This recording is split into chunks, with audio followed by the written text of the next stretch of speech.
The angel never saw it coming. The moment she grants this man the ultimate power, his fist slams into her face without mercy. Before she can even beg, her wings are ripped apart, because he knows the truth. This angel who looks so pure and holy is nothing but a monster who lives for slaughter. Humanity? Just livestock, penned up by God. They grow and evolve inside the cage called Earth. But one day, God grows bored of feeding these insects. So the apocalypse game begins, designed to wipe humanity out. But something goes wrong. While everyone else drops to their knees before the angel, the man who was supposed to be a puppet kills the guide angel instead. Just now, I claimed first place in the death trial. The rewards are generous, but I want more. I demand extra rewards from the angel. The words barely leave my mouth, and murder flashes in her eyes. She cannot stand an insect overstepping. She moves to erase me on the spot, but her system privileges are already spent, so she decides to handle this herself, away from the other traveler's eyes. If the higher-ups find out, there will be consequences. What she doesn't know is that this is all my trap. She leads me into a small grove of trees. To lower my guard, she turns and flashes a gentle smile. Then a brutal punch explodes into her face. The force sends her crashing to the ground. She can't believe it. I'm already reaching. My hand closes around her wings. I rip them off without hesitation. My goal is simple. Ground her. No wings, no escape, because I know angels look down on humans to their core, and her kill ability can only be used once per day, so I baited her here on purpose. The angel lets out a piercing shriek. Spare me! I can grant you extra power, but before she can finish, her head hits the ground. I know exactly how deep the contempt runs. 1,000 rebirths, 1,000 times watching their hypocrisy up close, and every single one of those lives was spent becoming the first person to kill an angel, to claim the one hidden reward and achievement. Congratulations, you are the first traveler to slay a guide angel. Hidden achievement unlocked, God Slayer. Rewards, S-rank slaughter rune, angel blood armor. This is the secret it took. 1,000 rebirths to uncover. This blood will awaken my hidden talent, Death God. Whoever possesses it will receive power linked to the very source of death. As the talent awakens, new abilities will unlock. First stage, Death God's Eye, reveals every living being's fatal weakness and the path of their death. Higher stages remain locked for now, but I know the Death God talent's final form holds enough power to tear space itself apart, and I know this clearly. Now is not the time to dwell on this. I need to complete my talent awakening before every other traveler finishes their class awakening. Then the system cuts in. Round 1 of the trial is over.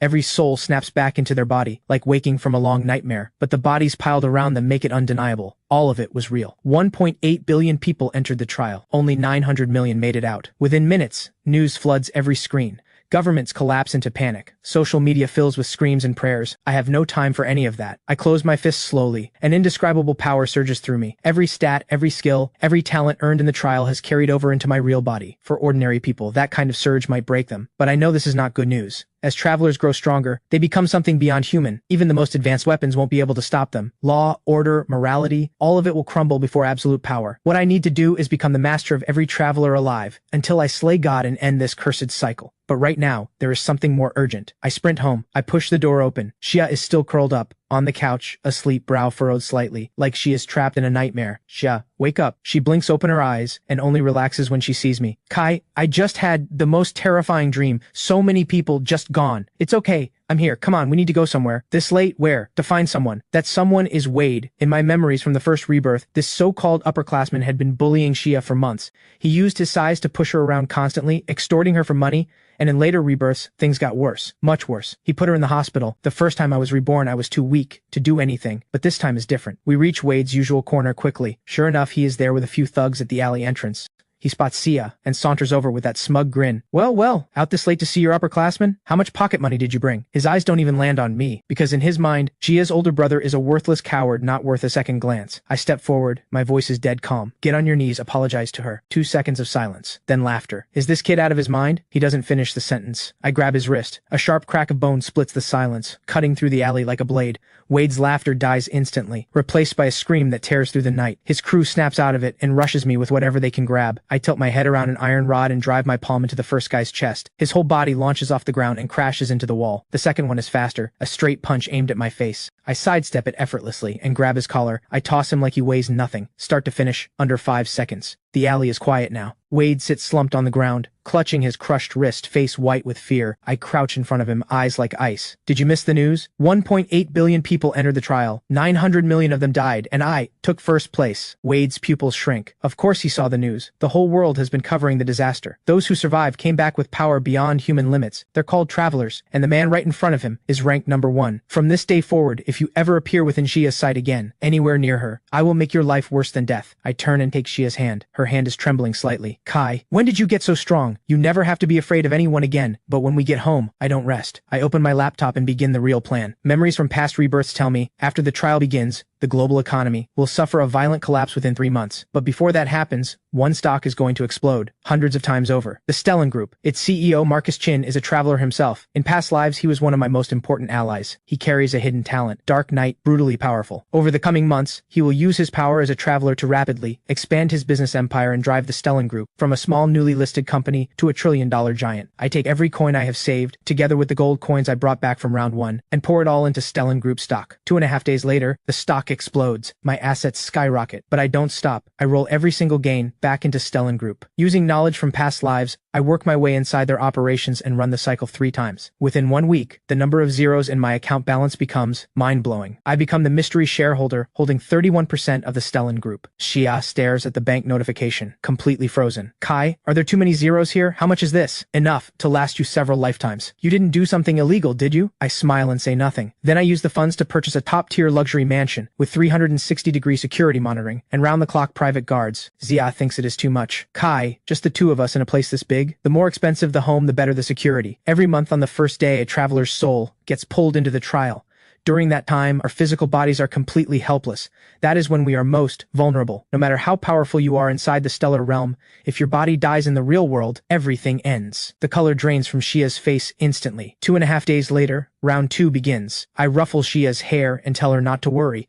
The guards will protect her the entire time my soul is away. When I open my eyes again, I am already in the stellar realm. Unlike round 1, this time we are not on a barren plain. We are inside an ancient stone city wrapped in dense forest. The air carries a distinct fragrance, the scent of the tree of life, unique to the stellar realm. Every traveler has been sent here, and many of them recognize me. First place from the last trial, the Black Scythe. The crowd instinctively keeps its distance, their eyes full of awe and unease. Then, an angel appears out of thin air. Everyone wonders why it is not the same one as before. She smiles and explains that the previous guide angel had an accident, and she will be guiding the travelers through round 2. In my eyes, just another mask hiding the same rot underneath. Then the angel announces the rules. In this round, travelers must elect a zone commander within 3 hours. The good news, no killing required this round. The winner commands all travelers in the zone and can even decide who lives and who dies. Voting opens in 2.5 hours. Those who complete the vote will be sent back to the real world. The crowd erupts with relief. No killing, they love that. But I know the truth. Electing a zone commander is not the real priority. Round 2 has a hidden mission, but it only triggers at level 10, so I don't linger in the city.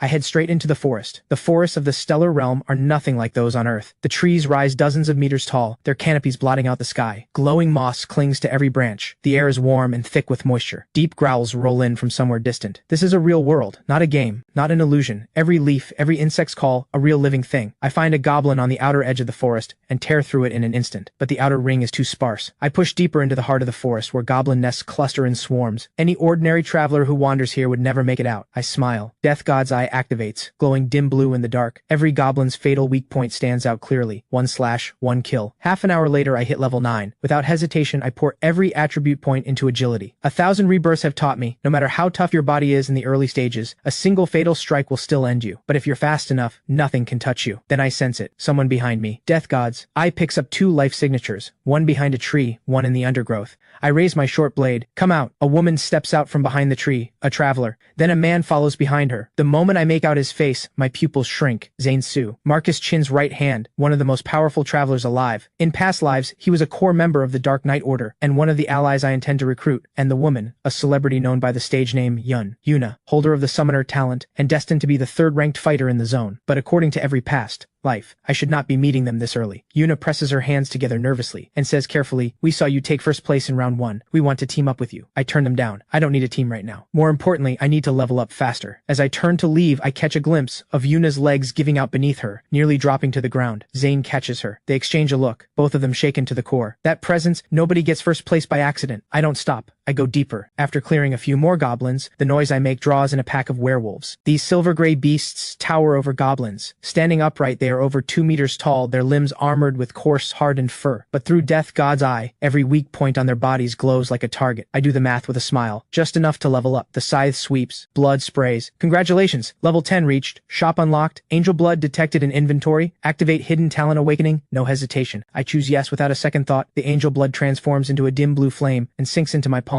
In an instant, a trembling surge of power erupts from the depths of my soul. My shadow on the ground warps and twists, and solidifies into a pitch-black scythe. Hidden talent Death God. Stage 1 awakening complete. Exclusive weapon obtained, Soul Eater Scythe. Death God's Eye activated. Eternal Night Domain, Soul Reap, unlocked. Death Mark obtained. Damage to targets increased by 120%. Title obtained, Godslayer. Bonus effect, double damage against divine beings. I open the shop, spend 20,000 gold on a tracking skill, and lock it onto someone I've hated for a very long time. Hector Ming. Surprisingly, he's not far from me at all. Good, but before I go after him, a commotion erupts somewhere deep in the forest. Not monsters. Human voices. Wait, not entirely human. Mixed in is something clearer, something ethereal, like water trickling through trees woven with wind. I follow the sound. Through a sprawling thicket of giant ferns, the scene ahead stops me cold. A group of travelers has someone cornered, weapons out, faces lit with greed and hunger. In the center of the ring, a young girl is curled up against the roots of a massive tree. She is not human. Pointed ears peek through silver white hair, her skin so pale it is almost translucent, her silver hair matted with blood, her emerald eyes burning with fear and defiance.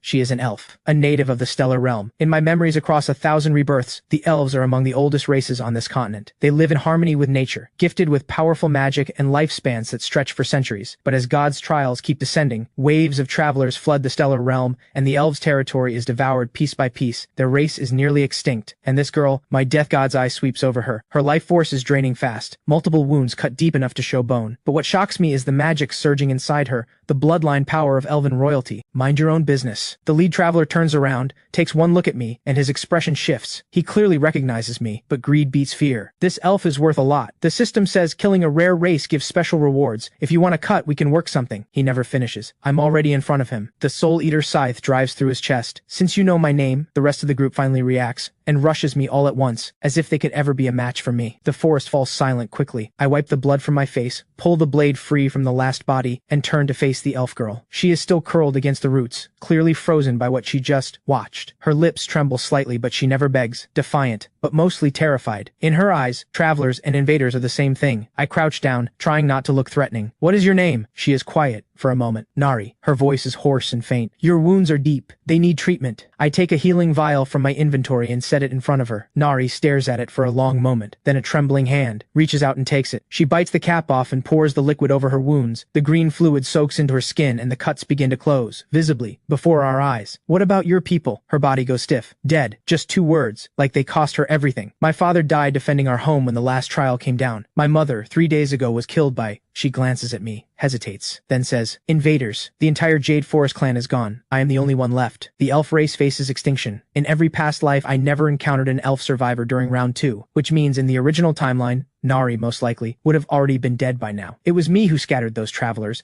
and changed her fate. But for some reason, watching her bite that lip with quiet stubbornness, something stirs in me. 1,000 rebirths. I have seen more death and despair than most could imagine. My heart long since turned to iron. But right now, looking at this elf girl who has lost everything, she reminds me of who I used to be. Do you know of any other elf settlements nearby? Nari shakes her head. The Jade Forest was the last one. The elves have no home left, anywhere in the stellar realm. I go quiet for a moment. Then I stand. Come with me. She looks up, emerald eyes full of confusion. I'm grateful that you helped me, but I won't follow a traveler. Your kind destroyed my home, killed my people. I'm not here to destroy this world. I cut her off. My voice is flat, but carries a weight that leaves no room for argument. I'm here to take down the gods. Nari's eyes go wide. In elven legend, the gods are untouchable. They created the stellar realm. They created the trials. No one, elf, human, or any other race, has ever dared say such a thing. But Nari knows. These are the same gods who treat every living thing in this world like livestock, as if all of them exist only to be killed by travelers. And yet this traveler standing in front of her is a traveler, who speaks of killing gods like it is the most obvious thing in the world. You're insane. Maybe. I glance back at her. But do you have a better option? Nari is silent. Then slowly, painfully, she pushes herself to her feet and stumbles after me. My name is Nari Elwyn, last princess of the Jade Forest. Her voice holds a quiet defiance. I'm not following you. I just don't have anywhere else to go. I don't look back, but the corner of my mouth lifts slightly. Maybe this. Rebirth is the one where I finally find a way to kill a god. As we move through the forest, I don't slow my leveling pace for a moment. Her recovery is faster than I expected. The royal elven bloodline gives her a healing ability that far surpasses any human. Within just half an hour, she is walking on her own. What surprises me even more is her fighting ability. When a pack of goblins bursts from the bushes, Nari raises her hand instinctively, and a vivid green vine erupts from the earth, wrapping 2 goblins in mid-air. Nature's force, the innate magic of the elves. Her injuries cut the spell short at just 3 seconds, but it reveals everything about her potential. You can still fight. Elves don't show weakness in front of outsiders. She lifts her chin when she says it, but her face is white as paper. putting on a brave face. I say nothing. I turn and clear the remaining goblins without a word. Then the tracking skill sends a ping. Someone is close. My eyes go cold. Wait here, don't move. Nari frowns. Where are you going? To settle some old scores. Hector Ming. That name appears in almost every one of my 1,000 rebirths. Always attached to pain. In past lives, he betrayed me more than once, and hurt the people closest to me more than once. I don't give him a chance to react. My body flickers and vanishes into the deep forest. He is the most despicable human being I have ever known, bar none. Betrayal, backstabbing, kicking someone when they are down, even those words feel too mild for what he is. In my 7th rebirth, he sold out my location for a single piece of gear and got me surrounded and killed. In rebirth 123, he finished me off while I lay wounded, slitting my throat with his own hands. In rebirth 409, he killed Jia himself. Her screams still echo in my nightmares. 1,000 cycles,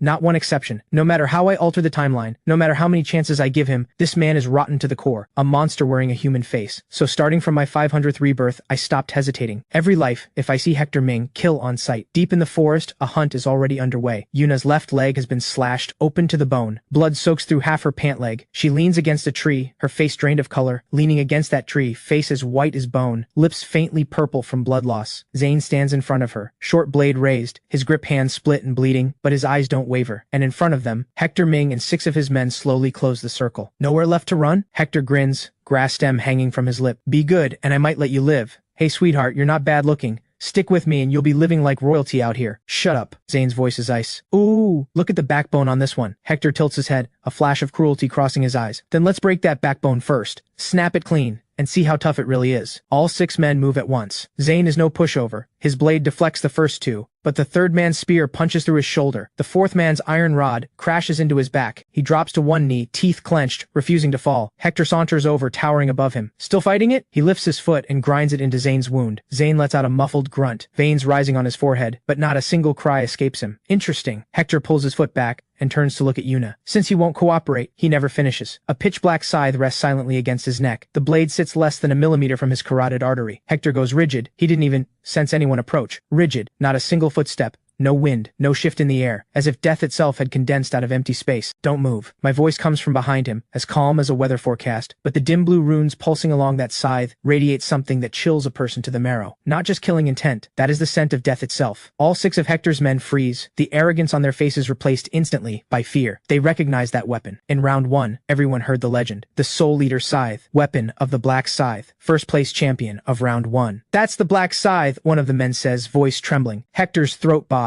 Cold sweat slides down from his temple, drips onto the back of the blade, a faint hiss, like something is eating through the metal. He forces a grin, his voice suddenly dripping with false warmth. Hey, let's talk this out. We don't have any beef. The debt between us is more than you could pay back in a lifetime. Hector's pupils shrink hard. What? We've met before? You only need to know one thing. I pull the scythe back and step back. Hector thinks he's getting away. His body lunges forward on instinct, desperate for distance, but he freezes after half a step because he looks down. His right hand is gone. He freezes because he looks down and sees. His right hand is simply gone. The stump is mirror smooth. Not even a drop of blood yet. Today you die. Then the blood erupts. Hector screams and staggers back, left hand clamped over his wrist. His 6 men finally snap out of it and raise their weapons on instinct, but their movements look frozen to me. Death God's Eye activates, 6 bodies, every fatal point glowing clear. Heart, spine, temple, every single weak point locked under a dim blue mark. I move. The first man catches a flash of black across his vision, then feels a cold line across his throat. He looks down. Blood is pouring from the cut. He cannot even raise his hand to cover it before his legs give out. The second man swings back at me. His blade is still 3 inches from my face when his arm flies off. Then the scythe follows through with a clean horizontal sweep, splitting him at the waist. The 3rd and 4th men rush from both sides at once. I don't dodge. I charge straight in. The Soul Eater scythe carves a half-moon arc through the air,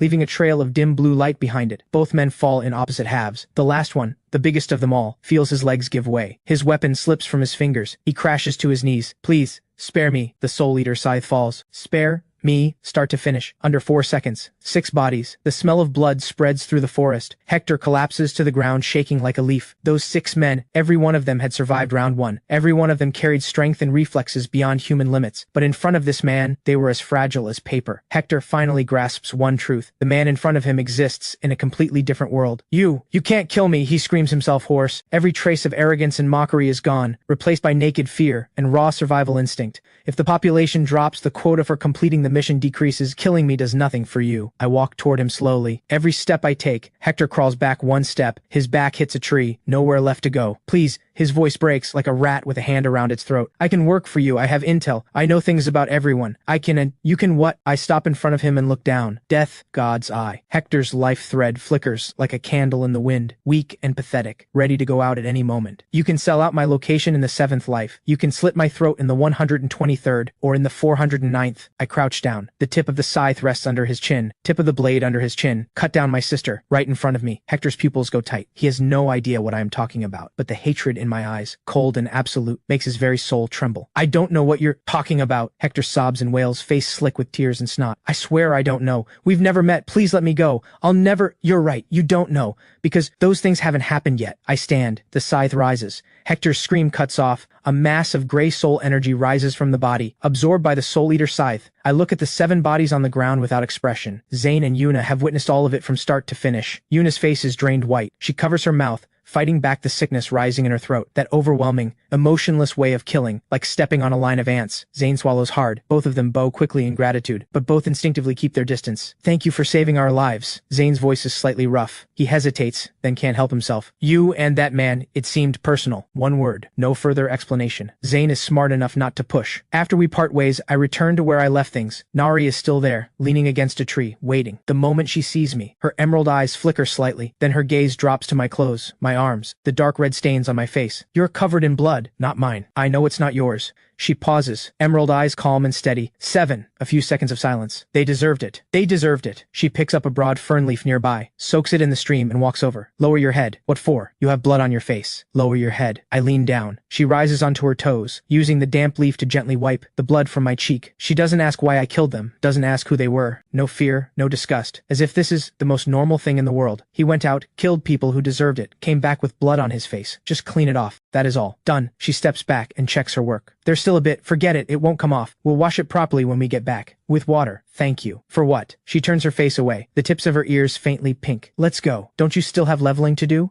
I watch her walk ahead without a word, then follow. Over the next stretch of time, Nari and I clear monsters and push levels together. Along the way, I learn more about the state of the stellar realm. The fall of the elves was not simply caused by the traveler invasions. Long before that, the angels had already begun, systematically weakening every native race. Before the travelers ever arrived, the angels were already running a calculated campaign to strip every native race of its power. The elves' sacred tree was poisoned, the dwarves' ore veins were sealed off, the beastmen's territory was forcibly shrunk. All of it moves on the gods' board. The elves have a prophecy, I say as we walk, about the final reckoning. Nari stops dead in her tracks. How do you know that? I know a lot of things. In the ancient legends of the elves, when the light of every race has been devoured by the gods, a soul from within the cage will shatter the heavens and bring forth the final reckoning. The outcome of that war will decide the fate of 2 worlds. A soul from within the cage. Nari murmurs the word slowly, her emerald eyes turning toward me. You said you're here to fight the gods. You're the one in the prophecy. Don't jump to conclusions. I cut her off. Across 1,000 rebirths I have confirmed, I am not that person. The voting window arrives quickly. All travelers are pulled back to the starting point to elect a zone commander, a hulking man named Stone Zhao, with a criminal background, who killed plenty of people in round 1 through brute force alone, is currently using intimidation to bully everyone into voting for him. He spots me returning and storms over with full aggression. Submit to me, I'll let you live. I draw the Soul Eater scythe. Stone Zhao takes one look at this weapon that radiates the stench of death and breaks into a cold sweat. He finally realizes he has picked the wrong person. Is that so? Stone Zhao grits his teeth but doesn't move forward. The reason I hold back is because I need him to become zone commander. In round 3, I can use his command override, because I need him as zone commander. In round 3, his command override will be very useful to me. The final vote comes in. Stone Zhao is elected zone commander, and the angel, exactly as I expected, publicly announces the commander's limitations on command override. It can only be used 10 times and cannot be used on any traveler with an unlocked talent. Stone Zhao's face goes green. Then the angel announces that the only traveler in this zone to complete a hidden talent awakening is him, the Black Scythe. Every pair of eyes in the zone snaps toward me. What they don't know is that this means I am the only person the zone commander cannot control. Before all souls are transported back to Earth, I look back one last time at where Nari stands. She is not a traveler. She won't be pulled out. She stays behind. I'll be back next round, Nari. She turns away, pretending not to hear, but I notice the tips of her ears have gone pink. Back in the real world, I don't rest. Time is short. I need to find someone, a key person. Mia Yi, one of the allies I need to recruit. More importantly, she carries the one-of-a-kind hidden talent, Guardian, which boosts all stats of nearby allies by 50%. She also has the Guardian rune, which generates a shield for up to 5 targets. In team combat, that kind of ability is priceless. Based on my past life memories, Mia should be working at a dessert shop right now. I find her quickly, a girl with her hair in a ponytail, busy wrapping cakes behind the counter. She looks up when I walk in and blinks. You're my classmate, right? Kai, Lin. I act like I've never seen seen her before in my life. This matters. Experience from past lives taught me, if I'm too familiar right away she gets suspicious, but if she thinks this is an unexpected reunion, she opens up far more easily. Sorry, I don't really remember you. Mia's expression flickers with hurt for just a second, then returns to a smile. That's okay. I'm easy to forget. What can I get you? I order a tiramisu, then quietly slip her extra money when I pay. This is way too much. Think of it as a tip for the hard work. Mia goes still. After a few more chance encounters, we exchange contacts quickly. She is a straightforward girl, trusts people easily. That is both her strength and her greatest weakness. At a group dinner, she tells me about her ability on her own. 50% boost to all stats. That's incredible, I say, looking over the attribute panel with genuine amazement. She blushes. It's really not that impressive. I can't even fight. She has no idea how terrifying that ability really is. In round 1, I received a random gold egg. The payout is random, but luck only affects how many coins drop. With Mia's boost, the result is maximized beyond any doubt. Under her boost and the slaughter rune combined, I open the random coin pouch. 9,999 gold coins. Maximum payout. In 1,000 rebirths, I have never seen that before. Mia also hands me a glowing purple crystal. A magic crystal, she says. Something she found by chance during the trial. It's beautiful, she says. Beautiful, she says. She found it during the trial. Beautiful, but she has no idea what it does. I stare at the crystal, and a storm rises in my chest. A purple magic crystal, the rarest of the 7 types, the rarest of all. Once the socketing function unlocks at level 20, it boosts every single stat at once. The late game value of this thing is beyond calculation. This matters a lot to me. Mia smiles. You've done so much for me. A stone is nothing. She has no idea this stone is worth a fortune. Soon, round 3 begins. The moment my soul is pulled, I feel something different. The destination is not the stone city from last round. It is a fortress surrounded by high walls.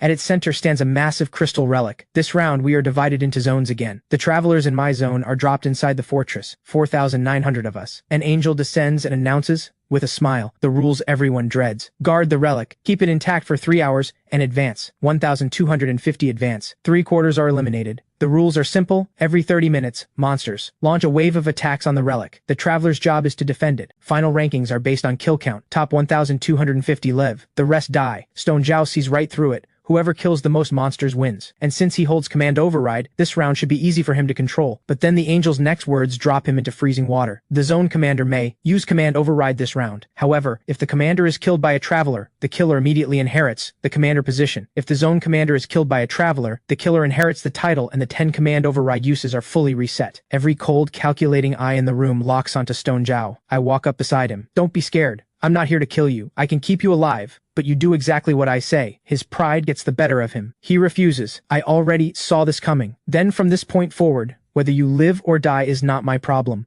While the others scramble for the commander position, I have already left the fortress and headed straight for the forest, because I know Nari is still there. Sure enough, at the ruins of the Jade Forest, I find her. She sits alone beneath a dead sacred tree, beside her, a bundle of withered flowers, the elven way of honoring the dead. You came back. Her tone is flat, but I notice the redness at the corner of her eyes. I told you I would. She gives a small nod. Come with me. The trial zone is nearby. I need to grind levels, and if you stay here, the next wave of travelers will find you. Nari stands, brushes the dust from her skirt. I'm not coming because I'm scared. I know. I just don't have anywhere better to be. I know. She makes a small sound of dismissal and walks ahead. Wrong way. I point in the opposite direction. The tips of Nari's ears go deep red. She turns without a word. Back in the trial zone, I throw myself into leveling hard. Round 3 has monsters in overwhelming numbers. Combined with a triple experience bonus, the efficiency is staggering. Every time the Soul Eater Scythe kills, the Soul Reap talent automatically draws in a portion of soul energy, permanently boosting my stats. Nari watches from the side, eyes wide, as Soul Reap keeps pulling in soul energy, permanently strengthening me. Nari stares in disbelief. What kind of monster are you? A death god? You're joking. No. She's quiet for a moment. In Elven legend, death god is not a concept that exists. We believe souls return to the Tree of Life. Maybe, but a death god is standing in front of you right now. Nari turns away, and mutters something in Elven under her breath that I can't make out. By the time the 3rd wave ends, I have reached level 20. The system unlocks a new function, socketing. I immediately socket the purple magic crystal Mia gave me into the Soul Eater Scythe. A faint violet pattern blooms across the blade. Every stat rises at once. At the same time, the Death God talent's 2nd stage unlocks. Eternal Night domain fully opens.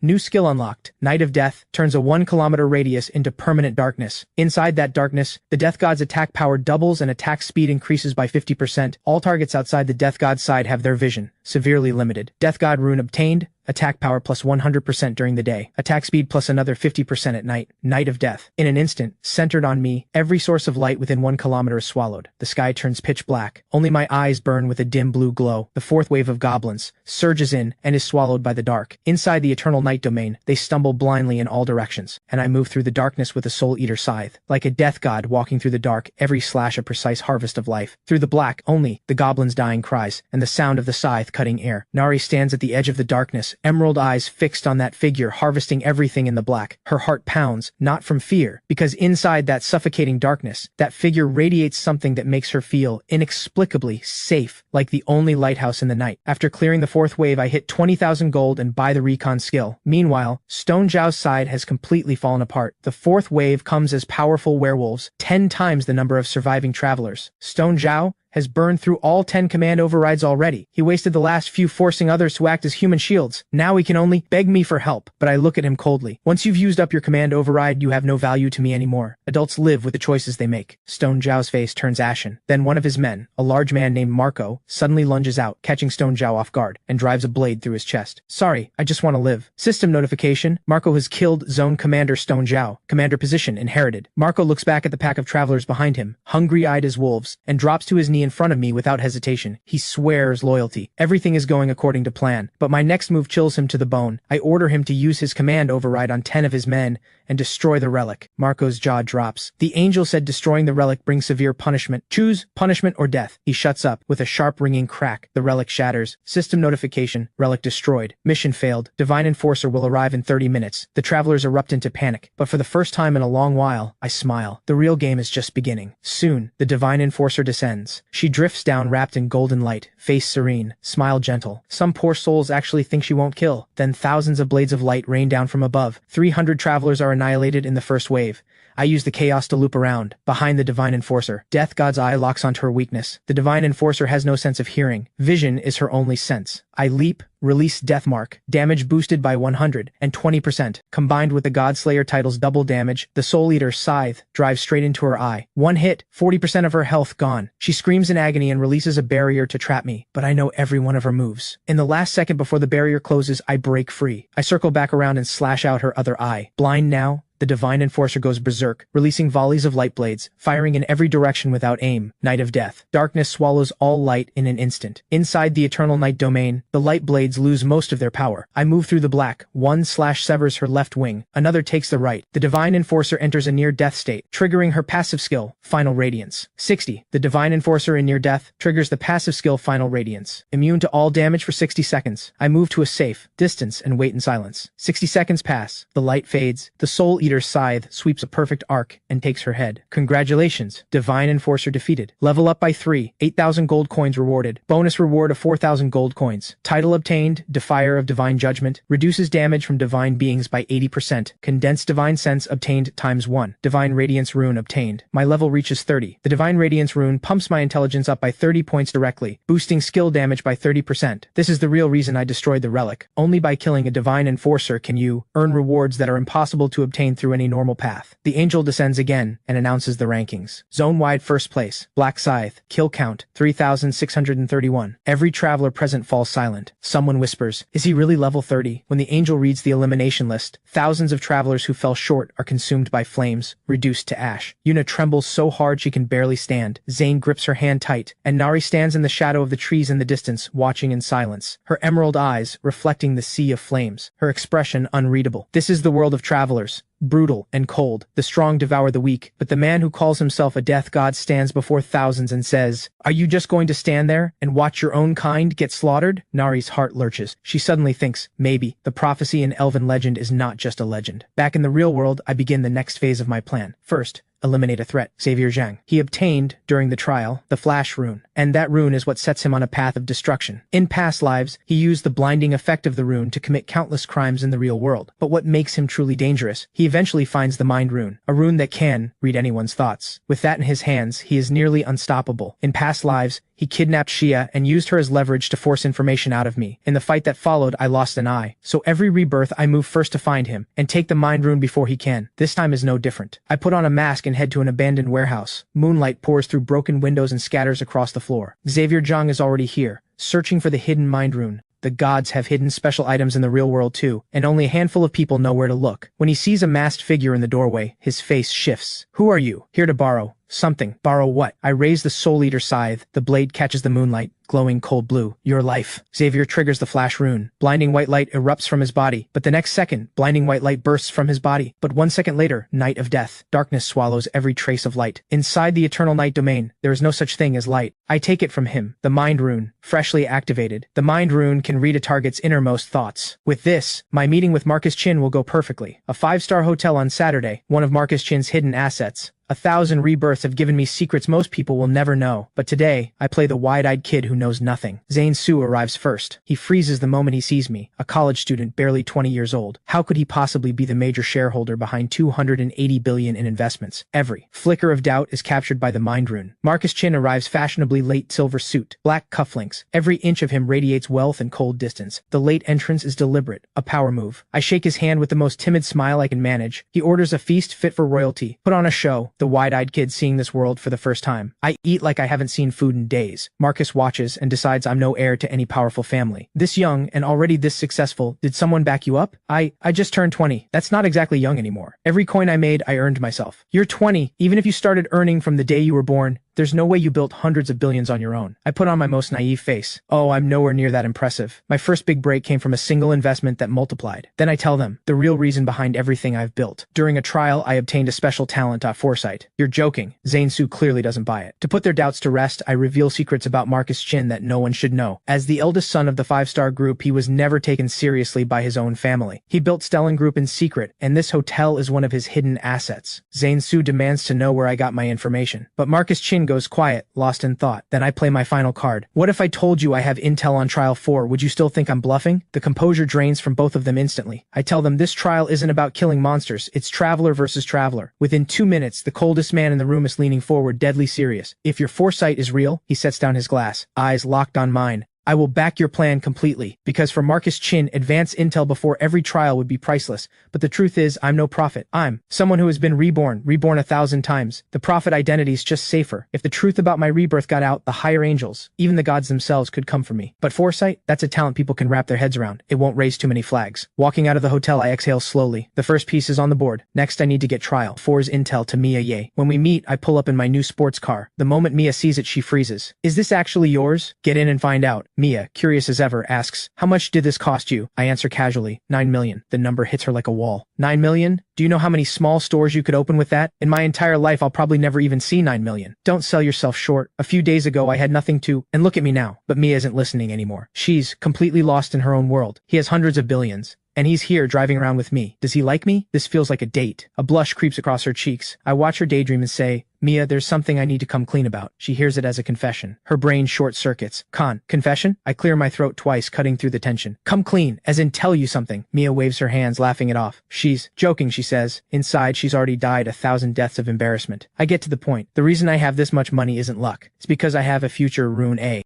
Future rune. Mia's face lights up. Your rune sounds incredible, but why tell me something this personal? I give a small smile. Told me about yours, didn't you? Seems only fair. Mia laughs, like a kid with no guard left. Saying what's really on your mind actually feels really good. Then she asks why I told her about my rune, my secret. I tell her, if I hadn't told her the truth, she wouldn't believe what I'm about to tell her. Then I give her the trial 4 intel. Mia is stunned. She doesn't know what to do with it. And clearly she has no idea how serious this is. I warn her 3 times. Watch everyone around her. Mia sees how much I care and drifts back into her own world. He cares this much about me. He must like me a little. If he asks me out, should I say yes? After dropping Mia off, I find myself oddly thrown. 1,000 rebirths, and I'm only now realizing she has feelings for me. But this is good. Now I have an emotional foundation to work with. I can keep Mia close more easily now. Trial 4 arrives on schedule. The moment my soul lands in the stellar realm, the air feels completely different from every trial before. An angel descends and announces the rules. Trial 4, Traveler versus Traveler. Each traveler receives 3 life badges. Each death costs 1 badge. Lose all your badges. Permanent death. The top 500 badge holders advance. The killing window opens in 24 hours. Eliminations before that don't count. This trial is brutal in a way the others never were. Your enemy is no longer a monster you can predict. It's someone just as smart, just as dangerous. The angel's voice fades, and the arena is already electric with tension. My first move, leave the crowd. Run toward the Jade Forest. Sure enough, beneath the dead sacred tree I find her. But this time, she's she's not alone. 7 or 8 small figures surround Nari, elven girls huddled behind her, watching me with the same wide emerald eyes as Nari.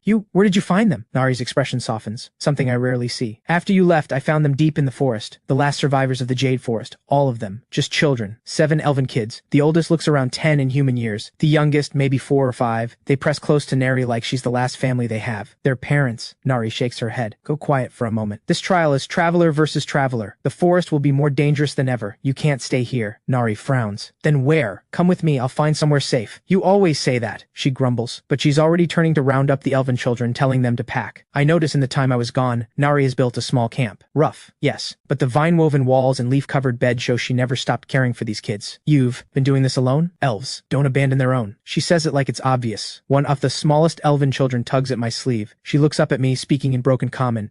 Are you the really strong one? The one Nari talks about? I glance at Nari. Her face goes crimson. She snaps her head away. I never said anything like that. I just told them about last time. Nari said you chased off the bad guys and beat a really big angel. The little one bounces with excitement. Nari looks like she wants the ground to swallow her whole. I can't help it. I laugh. It's the first time in 1,000 rebirths that I've laughed like this. And meant it. I lead Nari and the elven children to a hidden cave at the edge of the trial zone, somewhere most travelers won't bother going. Once they're settled, I get to work. Trial 4 has 2 core objectives. First, collect badges, stay in the top rankings. Second, kill Marco and trigger the hidden mission. Since becoming zone commander, Marco's ego has been out of control. He fell out with his crew the moment Trial 3 ended and they returned to Earth. Once Trial 4 begins, his first move is to use his remaining command override to come after me. What he doesn't know is this: there's a hidden mission trigger. Kill the zone commander in a specific trial and a path to the deep trial zone unlocks. Something I need is waiting there. Hunting Marco down, I run into plenty of other travelers. Most give me a wide berth the moment they spot me. A few aren't saw smart. They try to ambush me. They all end up the same way, one badge short and crawling away. I don't take their lives. Just the badges. Death God's Eye lets me see every weakness, every attack trajectory. Combined with my maxed out agility, every ambush is pointless before it starts. Finally, in a field of ruins, I find Marco. 7 or 8 travelers flank him, all forced under his command override. Well, look who showed up. Marco sees me and squeezes out the most pathetic smile he can manage. Perfect timing, actually. There are a few idiots who need dealing with. The Soul Eater Scythe is already at his throat. Marco's smile dies. Your usefulness ends here. The blade falls. Congratulations. You have eliminated the current zone commander and triggered a hidden mission. The Abyss Gate is now open. Marco's 3 badges and Zone Commander authority transfer to me instantly. The authority I don't want. By the rules I can refuse it, and I do, because I know the Zone Commander role carries heavier and heavier penalties in every trial that follows. It's a title that looks powerful and gets you killed. Right where Marco died, the Abyss Gate opens. A pitch black vortex tears open in the ground, breathing out something deeply wrong. I jump in. The other end opens into a vast, dark red space, the deep trial zone. Stronger monsters than anything in the regular trial zones, but far richer rewards. In here, I find what I came for, the Shadow Rune. This rune lets its user vanish completely in shadow, invisible even to an angel's detection. For me, this rune will be critical when I face the higher angels down the line. Leaving the deep trial zone, Trial 4 is almost over. When I return to the cave, Nari is teaching the elven children to weave grass rings. Moonlight pours through the cave entrance and catches her silver hair. The whole scene is still as a painting. You're back. She said it so many times now,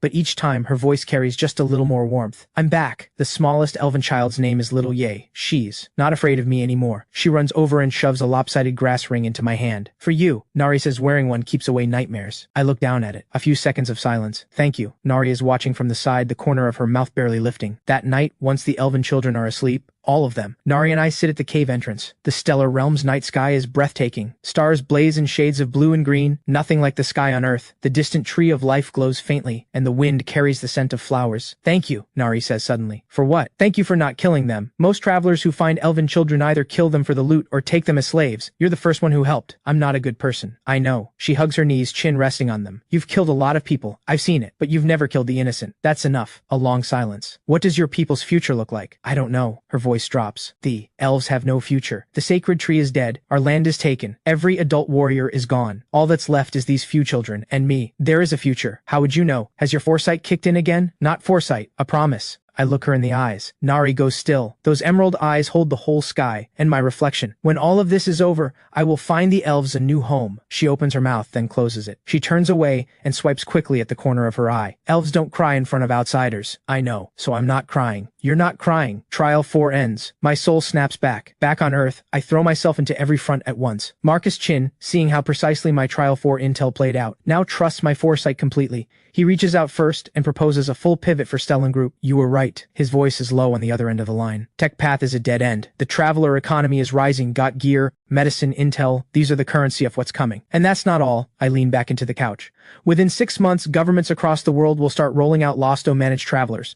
But law will never keep pace with power. You need to build a commercial empire covering the entire traveler ecosystem before those laws hit. A few seconds of silence. How far does your foresight reach? Far enough. The call ends. Zhao walks in carrying a cup of warm milk. What level are you? This kid has been burning with envy lately. Apparently her roommate's boyfriend hit level 11 and went through class awakening. Brags about it at school every day, 1 level above her boyfriend. I answer without looking up. Can't let people know my real level. A level 30 traveler. If the wrong people find out, Sia becomes a target. Even so, Sia is practically glowing. You're incredible. I'm going to school tomorrow to show everyone. Grow up. She makes a face and runs back to her room. I shake my head and get back to work. On the investment side, Stellan Group's stock is climbing exactly as predicted. By my memory, within 3 months, it will be the largest traveler economy company in the country. But that's just the surface play. Quietly, I'm doing something else entirely. Buying up abandoned land across surrounding areas, quietly so no one notices. Past memories tell me that in 6 months a spatial rift will open between Earth and the stellar realm. Creatures from another world will pour through, and the rift will open right where I've been buying. When that happens, this land becomes prime hunting ground for travelers. The value will surge 10,000 times over. More importantly, control the hunting ground, and you control how every traveler gets their resources. That's real power. Days blur past. In the gap between each month's trials, my life runs on multiple tracks. 1. Real-world strategy, working with Marcus Chin, expanding the land holdings, managing a world growing more chaotic by the day. 2. Prepping for the next trial, upgrading gear, buying skills, training alongside Mia Ye. And 3. Before every trial ends, I stop by the cave to check on Nari. As the trials go on, I spend longer and longer in the stellar realm, and Nari's attitude toward me shifts from wariness and cold distance into something harder to name. She stops saying, I just have nowhere else to go. Now it's, when are you coming back? Once I bring materials looted from monsters and patch up the cave. You can't live in a cave forever. Elven ancestors lived in worse. But you were a princess. Former princess. She crouches by the stream, scrubbing the clothes, little ye dirtied silver hair trailing into the current, carried by the water. I don't know how long I stare. What are you looking at? She doesn't look up. Nothing. Liar. The mind rune can't read an elf's heart. I'm not using the mind rune.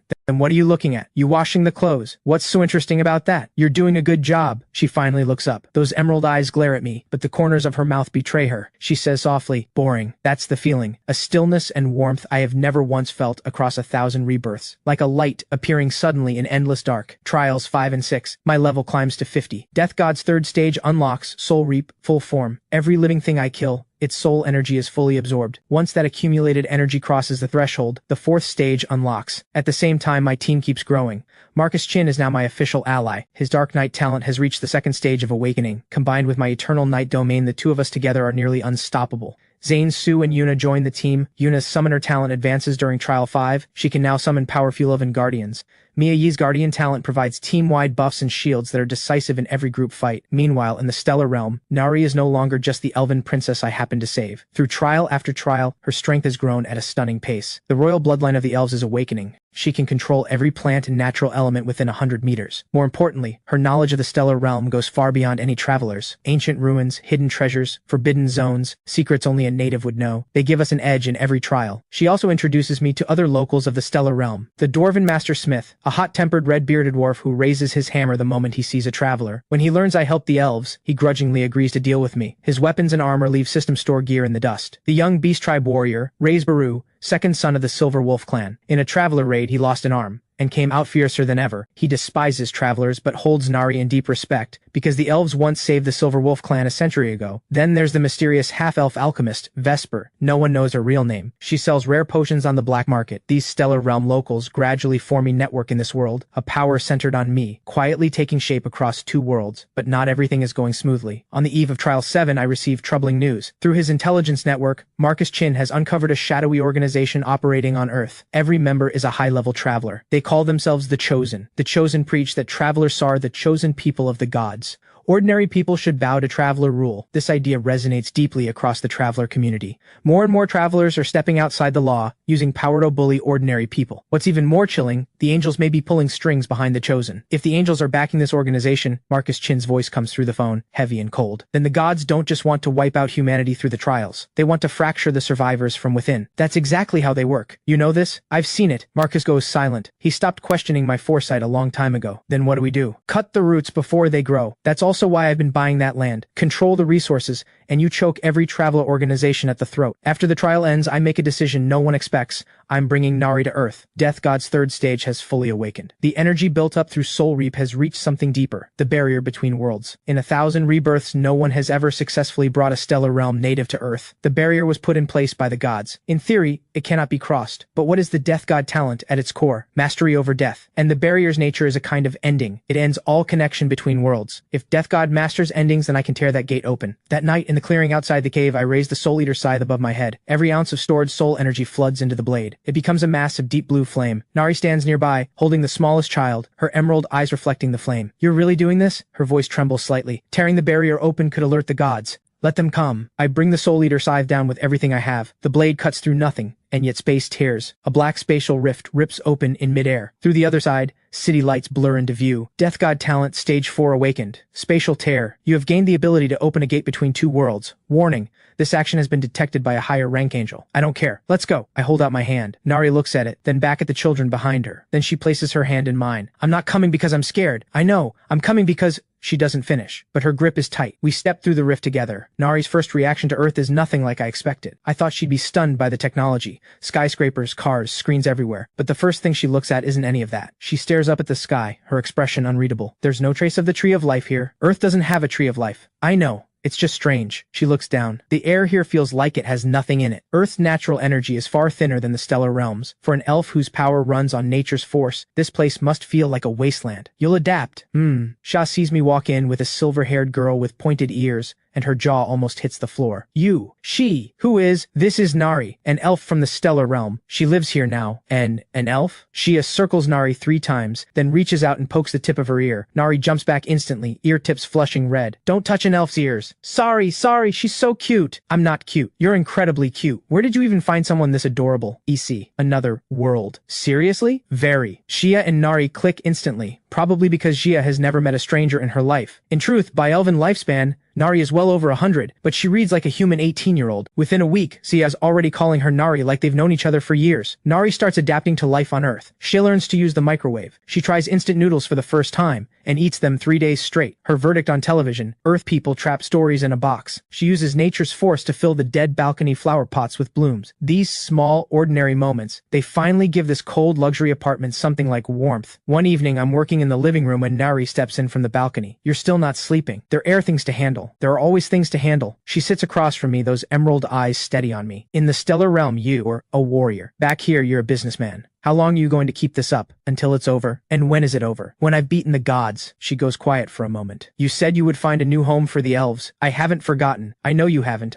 She looks down at her hands. I just want to say, you don't have to carry everything alone. I look up. Her expression is serious. None of the old stubbornness or cold distance. Just steady, quiet warmth. There's an old saying among elves, even the hardest stone needs the softness of water. You don't have to face all of this alone. I stay quiet for a long time. 1,000 rebirths. 1,000 solitary fights. I have spent so long carrying everything by myself, every weight, every loss alone. But now, looking into those emerald eyes, I find myself thinking, maybe this time I don't have to be alone. Okay, just one word. But Nari smiles, completely unguarded, completely real, more beautiful than any sky in the stellar realm. It doesn't last. Before Trial 9, warnings come from every direction. Higher rank angels are getting involved. In every trial before this, only lower rank guide angels and divine enforcers appeared. But starting from Trial 9, the trial overseer will be an arbiter angel, second only to the throne angels in the angel hierarchy. An arbiter's power is in a completely different league from a divine enforcer. In memories from past lives, the first time an arbiter angel appeared, it slaughtered over 10,000 travelers. Even a team of top-tier travelers above level 70 COD barely hold their own. On top of that, my spatial gate has already been detected by the higher angels. They're watching me. Be careful when you go out. I can take care of myself. I'm not questioning that. Then what are you? I know. She cuts me off. You're worried about me. I don't deny it. And what about you? Who worries about you? No one needs to. Liar. Trial 9 begins on schedule. The moment I enter the stellar realm, the pressure hits differently. The air is thick with a golden force, the forewarning of an arbiter angel's judgment domain. The trial itself is unlike anything before. Travelers must survive 24 hours inside a massive maze, fighting off endless waves of high-level monsters and each other. The arbiter angel roams the maze at random, appearing without warning, passing judgment on those she deems guilty. And I have killed a guide angel. I have defeated a divine enforcer, have torn the barrier between worlds. I am, without question, her primary target. Deep in the maze, I find a safe zone for Nari and the elven children. Grimtooth is there too, driven out of the dwarven land's last trial, now wandering this zone with his last few apprentices. Kid, the old dwarf swings his hammer. You've really done it now. An Arbiter Angel is nothing like those trash before. I know. Then why are you walking straight into fire? Because if I don't, what comes next won't just be an Arbiter Angel. In 1,000 rebirths, the pattern is clear. If the Arbiter isn't dealt with at this stage, what comes later will be far more terrifying. Better to take on the Arbiter while I still have a chance. I begin setting up across the maze. Using my tracking and detection skills, I map the Arbiter Angel's exact movement pattern, then lay a trap along her path. Not a physical trap, an information trap. I leave traces of my presence at a few key spots, leading the Arbiter Angel toward a specific location, the deepest chamber of the maze, a space sealed off by an ancient barrier. That place was once used by Stellar Realm natives in ancient times to imprison monsters. The seal has weakened, but its remnant power can still interfere with an angel's divine energy. Once everything is set, I walk in alone. The Arbiter Angel arrives exactly on cue. She is far more imposing than any divine enforcer, golden armor covering her from head to toe. 6 wings spread wide behind her, holding a sword blazing with divine light. Sinner, her voice is cold and absolute. You have committed the following crimes: slaying a guide angel, defeating a divine enforcer, and illegally tearing the barrier between worlds. By divine law, your sentence is eternal annihilation. I tighten my grip on the Soul Eater Scythe. Try me. The fight explodes in an instant. The Arbiter Angel is far faster than any divine enforcer. The Sword of Judgment comes down in the span of a blink. My agility is maxed out,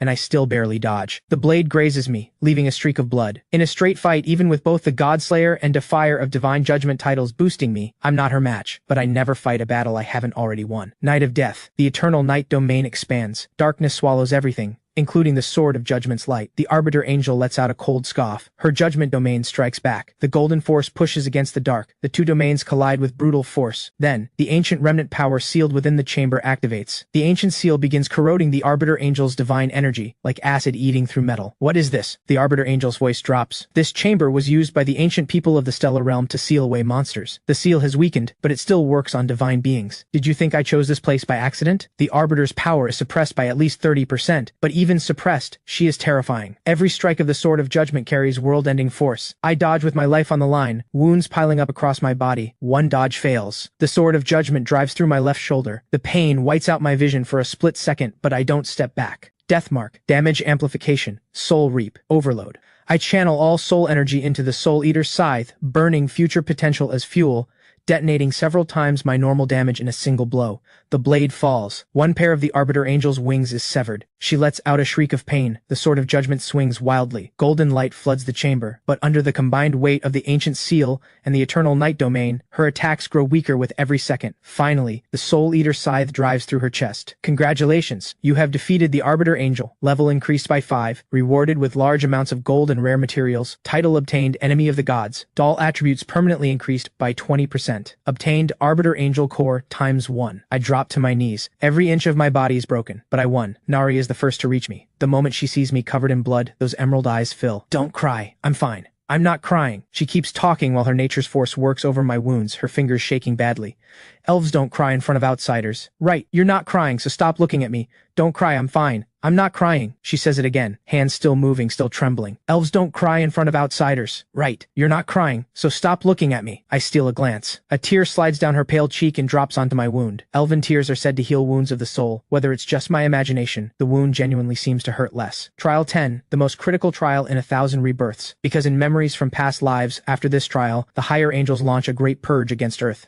Throne angels descend directly to Earth to wipe out every traveler who has gained power. If I'm not fully prepared by this trial, Earth will face true annihilation. Everything is already in place. Marcus Chin's Stellan Group has become the largest traveler organization in the country. He has quietly built an elite traveler combat unit. Zane, Su, and Yuna run the intelligence network. Mia Yi's Guardian talent has reached stage 3. Full team-wide buffs and shields. Grimtooth has forged me a completely new set of gear, dark gold armor forged from rare Stellar Realm metals, fused with the Arbiter Angel Core. Raze Baru leads the Silver Wolf Clan warriors alongside other Stellar Realm natives to form an allied force. Everything is ready, but the angels move faster than I expected. The moment Trial 10 begins, rifts tear open across the sky. Not one, dozens, descending through Thamare's 7 throne angels. 7. In past life memories, during the Great Purge, only 3 throne angels were sent. The rifts appear in the sky, not one, but dozens, descending through them. 7 throne angels. In past life memory, only 3 were sent. This time the number is more than double. Have I changed too much? The butterfly effect. A completely different future. My foresight fails for the first time. Every scrap of intel built across 1,000 rebirths becomes unreliable in this moment. But there is no time to hesitate. The fight erupts instantly. Marcus Chin leads the elite unit against 2 throne angels. Zane Su and Yuna lead the Traveler Alliance. Mia's shields spread across the entire battlefield. And I face 3 throne angels. Eternal Night Domain at full force. The Soul Eater Scythe carves arc after arc through the dark. Every strike carrying soul reaps power. But throne angels are in a different class from Arbiter angels. 3 against 1. Even at over 50 levels, I can't fully hold them off. Wounds multiply across my body. The Eternal Night Domain starts collapsing under the pressure of 3 throne angel domains combined. Then, a flash of emerald light shoots in from the edge of the battlefield. Countless vines erupt from the ground. They wrap around one throne angel's wings. Nari, what are you doing? Get out of here. But she doesn't move. The royal elven bloodline erupts. Her silver hair surges with nature's force and turns emerald green. Her entire body blazes with brilliant light, Shace burning her own life force. The pride of the elves will not let me retreat in front of my allies. Her nature's force holds the throne angel for 5 full seconds. 5 seconds is enough for me to kill the other 2. But the cost, the 3rd throne angel breaks free of the vines, and a beam of divine light drives straight through her body. Time seems to stop. I watch her body fall slowly. The silver returns to her hair. Those emerald eyes find me. Her lips move. Just barely. I run. I catch her. Nari, she smiles. Weak, but so gentle. Promise me, Kai Lev. I've always believed you're the one the prophecy speaks of. Her eyes slowly close.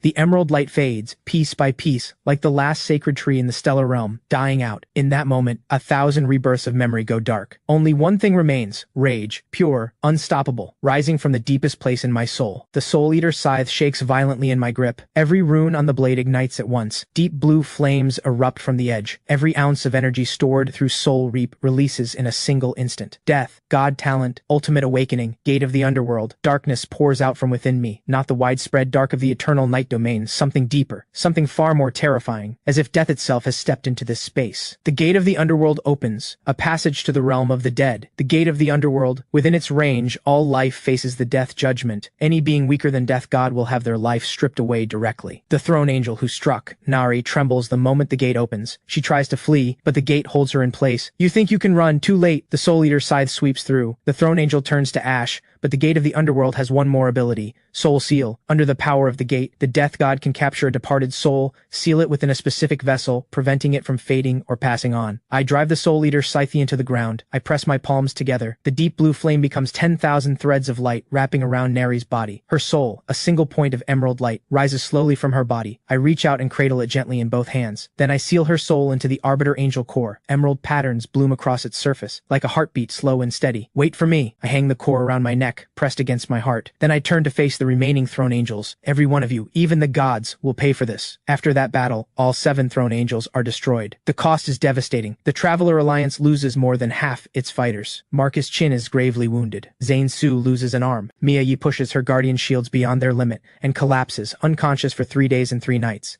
But the greatest cost of all hangs at my chest. The core, glowing faintly green, like a sleeping star. Back on Earth, Sia sees me walk in and throws herself at me. "Are you okay?" The words die before she finishes. Then she sees my face. Nothing like before. Not cold, not calm. Something hollow that she has never seen. "Where's Nari?" A long silence. "She's asleep for now." Shia sees the glowing core at my chest. She understands everything. She doesn't ask again. She just holds me tight. The days that follow are long. I pour everything into 2 things. First, build the forces, prepare for the final war against the gods. Second, find a way to bring Nari back. The soul seal is only a temporary measure. Her soul is preserved inside the core, safe from fading, but unable to wake. To truly revive her, I need something that can rebuild a body and perfectly fuse it with a soul. In the ancient records of the stellar realm, there is a legend, the seed of the tree of life. The elves' sacred tree died centuries ago, but legend says it left behind one seed before it fell. A seed holding the most primal life force in the stellar realm, capable, in theory, of reshaping anything, but no one knows where it is. I begin a long search. Every trial, beyond completing the required objectives and leveling up, I spend every trial beyond the necessary tasks and upgrade searching the stellar realm for clues. Grimtooth connects me with the ancient dwarven archives. Ray's Baru takes me into the beast tribe's forbidden lands. Vesper points me toward a few possible leads. Meanwhile, things on Earth are moving fast. The Chosen have actually grown stronger since the Great Purge. They claim the Purge proves travelers must unite against the angels, but their idea of unity is just traveler dictatorship. Marcus Chin's Stellan group stands in direct opposition to the Chosen. Governments around the world are finally waking up to the traveler threat and forming special task forces, but conventional military force is nearly useless against raw power at this scale. My identity as the Black Scythe is now public. Level 60 Death God. The man who defeated a throne angel. Whether traveler or ordinary person, everyone sees me as one of the most powerful individuals of this era. The Chosen send people to test me again and again. My answer is simple. Kill on sight. Every one of them. Mia Yi stays by my side throughout this time. She knows what happened to Nari. She knows I hold the core in my palm every day and speak a few words to the one sleeping inside. One evening, she finds me sitting at the floor-to-ceiling window. Are you okay? Yeah, you're not. She sits down beside me. You know, from the very first day I met you, I could tell you were different from everyone else. You seem to know everything, to see everything coming. But you and everyone else seem different. You always knew, always saw it coming, but you never looked happy. Then I saw you with Nari, and you finally looked alive. You'd laugh, joke around, do pointless things, like patching up her cave. That version of you was the real you. Her voice is quiet, like she's afraid of disturbing something. I've always known she has your heart. From the very beginning. Mia gives a small smile. Her eyes are a little red. Don't get the wrong idea. This isn't a confession. I just want to say, you will find a way. You're the one who— Wait, no, you're the man with foresight. She almost gives herself away. I pretend I didn't catch it. Thank you, Mia. For what? She stands, pressing her eyes hard with both hands. I'll make you coffee. She walks into the kitchen. A soft sound drifts out, quickly swallowed by the kettle's noise. That night, I hold the core and talk for a long time. Nari, can you hear me? Wait for me. I will find the sacred seed. The core glows faintly green, as if in answer. Trial 12. The trial where I find the sacred seed. The lead comes from somewhere no one expected. The Abyss. The Abyss is the most dangerous place in the stellar realm, said to be the stellar realm's own abyss. The most dangerous place of all. A scar left behind by the gods at the moment of creation. The oldest and most powerful creatures in existence live here. Even angels refuse to enter. But according to the Dwarven archives, the reason the elves' sacred tree died is because its roots reach down into the abyss, and the sacred tree's last seed lies buried at the very bottom. I enter the abyss alone. There is no light here. But for a death god who commands the eternal night domain, darkness is home territory. The creatures here make every trial monster look tame. Giant shadow worms, abyss golems, void predators. Any one of them could wipe out an average traveler squad, but I'm already past level 70. The Soul Eater Scythe cuts through everything in my path. Soul Reap keeps pulling in energy. The longer I fight, the stronger I become. At the deepest point of the abyss I find it, a seed the size of a fist, glowing with a faint emerald light, encased in a layer of clear crystal. The sacred seed. I tuck it carefully against my chest. Back above ground, the elven children Nari once cared for have grown quite a bit. Little Yi, she goes by Yi now. She can use nature's force on her own. Uncle, did you find it? I found it. Can Nari wake up now? Soon. The revival ritual takes place at the boundary where the stellar realm and Earth meet. The same place where I first tore open the spatial gate. The energy of both worlds converges here. Marcus Chin, Yuna, Mia Yi, every ally is present. Grimtooth, Raze Baru, Vesper, the stellar realm allies are all here too. The elven children form a circle, channeling nature's force into the ritual. I press the sacred seed into the earth. Then I place the Arbiter Angel core, holding Nari's sealed soul directly above it. Finally, the gate of the underworld. But this time, I'm no there to take a life. I'm here to give one back. The gate of the underworld runs in reverse. The deep blue flame becomes something soft and warm, wrapping around the core and the seed. The sacred seed stirs. A small emerald sapling pushes up through the earth, growing visibly before our eyes. Its leaves radiate warmth, as though reaching out to hold something. The emerald light in the core grows brighter and brighter. Then it cracks open. A shape of light slips through the fracture and slowly takes form. It becomes a body. Silver hair, pointed ears, skin so pale it's almost translucent. Nari, her lashes tremble barely, and then those emerald eyes open. You, she looks around, looks at herself, then looks at me. How long was I asleep? Too long. You look a little older. I don't. She laughs. That laugh I know so well, stubborn and gentle all at once. Elves don't cry in front of outsiders, and then the tears fall.